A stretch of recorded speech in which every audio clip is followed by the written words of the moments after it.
Hey guys, welcome to episode 7 of the book review, primarily about travel books.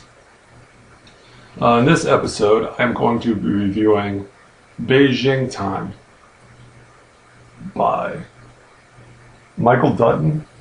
See right there.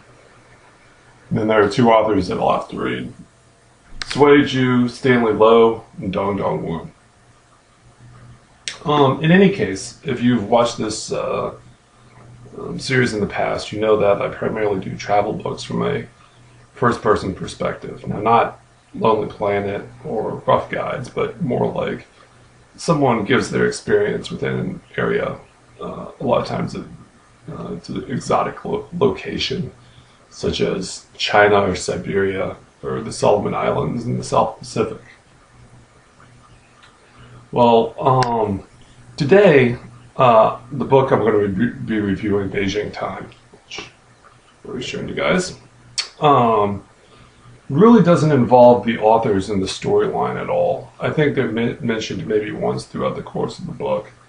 But what it is the book sort of paints a portrait of modern-day Beijing and how it arrived at this point, covering a number of different aspects of the city, from the large and grand center, the Imperial Palace in the Forbidden City, and Tiananmen Square, just south of the city, to individuals and how they live their lives. Now, it doesn't give a detailed explanation of each individual, but just sort of paints like a impressionistic portrait of it. What I really enjoyed about the book was this contrast. In the beginning, I thought it was just going to be sort of when I was reading the first 30, 40 pages, just sort of like a broad architectural outline of the city and how the city uses feng shui, which is sort of enforcing the ideas of like a life force or an inner power onto a place.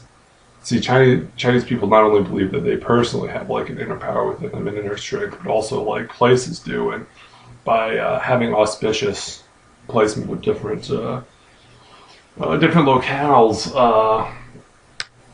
they think that things can be fortuitous or disastrous. And for example, one of the things mentioned earlier in the book is how the north-south axis of the city acts similar to like a spinal column, or like an esophagus, or any sort of central balancing for the body of the city. Now, the example they used that was quite ironic was that first of all, the Chinese communists tried to break this by building a predominant east-west street between Tiananmen Square, which cut off like the new China from the old China, which is the Forbidden City, Beihai Park, the Summer Palace to the north. So they looked more like an east-west axis, but something unintentionally they did was that they buried their leader, Ho Chi Minh. It's so wrong. Mao Zedong. Ho Chi Minh is Vietnam. Wow, what am I talking about? Mao Zedong. We'll leave that in. Mao Zedong, right in the middle of Tiananmen Square, which runs right down the middle of the axis of the city, and of course, death or a mausoleum or any sort of a burial memorial goes complete opposite to the idea of like a life force, or Qi is what they call it, is the continuation of life. And since that mausoleum was created, Beijing's kind of been a broken city, at least from a feng shui perspective. Now, that was only the first part of the book. The second part of the book talked about people within the city. It really ranged from bourgeoisie, businessmen on the rise in the new China, and the opportunities that capitalism offered, to even peasants that would move in from the countryside and pick through garbage uh, in order to find valuables to recycle and resell at in mass quantities. Everything from paper bags to occasionally someone would strike gold, as it were, and find something of true value. And these would be sent to recycle centers or antique shops and things like that. They also mentioned, going back to the bourgeoisie thing, just how important the idea of KTV or karaoke is. And this sort of related to not just businessmen, but something they talked about as a whole, was how the old communist idea of guanxi, Guanxi, which essentially was how I want to say the economy, yeah, the economy worked under the communists, because what it really wasn't purely monetary, but was a combination of monetary. But if you wanted to purchase something, you also had to have guanxi with the owner, or to conduct business, you had to have guanxi with your work unit, etc. So you really couldn't function without this. And the thing that was interesting about the KTV or karaoke was that even though that system has been, or the enforcement by the government of that system has been set aside, it still sort of persists in the culture through this idea of you really can't just set up a business, but rather you have to really nurture that give and take between two individuals beyond just the monetary value, which I think is really interesting and might be something that serves China well, but at the same time is a hindrance to business, because business on such a large scale really just can't deal with everyone on an individual basis. It relies largely upon mass trade and things like that. Well, anyway, that was very interesting how in the communist, as I stated, in the communist era that was around, and even though it's no longer being enforced by the government mostly just runs a sort of quasi-capitalist system that it's kind of voluntarily included by the general populace. Two other areas I wanted to cover. One was kind of sort of in the middle of the book, after all the architecture stuff, and in the middle of all this, was the, I believe it was called the slash dot movement. Oh geez, I should have opened this up. Let's see if I can open up and just get lucky. No. Slash. Well, anyway, what it was sort of the music cultural side of the city, where youth would, or where CDs from the West that were thrown away would always have a little slash through like the last fourth of an inch of a vinyl CD, not even a vinyl CD, but like a 1990s style CD for a CD player.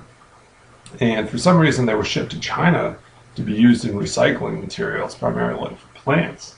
But what happened is that these CDs would get intercepted and then be picked up by collectors or just whatever. And it was sort of a precursor to the piracy movement of the internet and everything that provided. And they actually mentioned that in the book.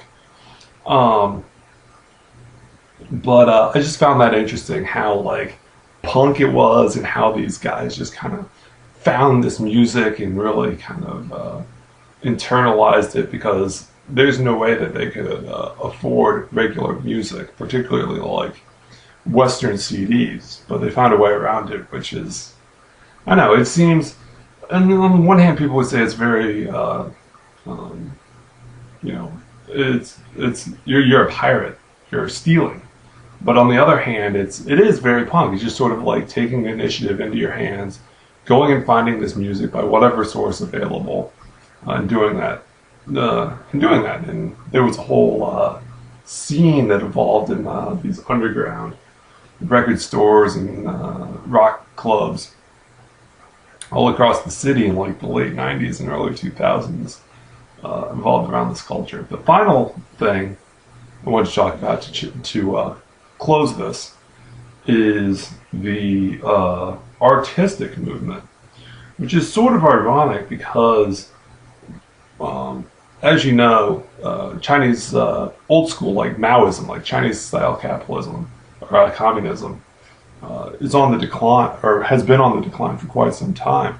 And so, like, these work units that these peasants couldn't really, or the government couldn't really maintain anymore, are starting to be bought up by bohemian artists that at one time claimed the aesthetic of the peasant, but at the same time are clearly sort of, you know, well, if you're a peasant and you're making like $1 a day or whatever, like not like 50 cents a day or something, and an artist comes in and they're selling a painting for $20,000 every month or something, it really is kind of, the artist may claim it, but it's sort of bastardized, and it's sort of just interesting how that system evolved, while at the same time these artists are genuinely expressing their artistic ability, and often are the vanguards for expressing dissent within the communist community, and sort of leading to hopefully better lives for not only themselves, but hopefully in the long run for those people in the work units. In a very broad sense, they're generally progressing and moving things forward from a very staid Chinese communist system. Well, in any case, this is running a little long, so I should say check out Beijing Time. I'll just give you the top name by oh geez, I forgot it. Michael Dutton. It's a very good book. Kind of gives you a contemporary look in the city of Beijing and everything that's going on. Highly recommended. All right, see y'all later.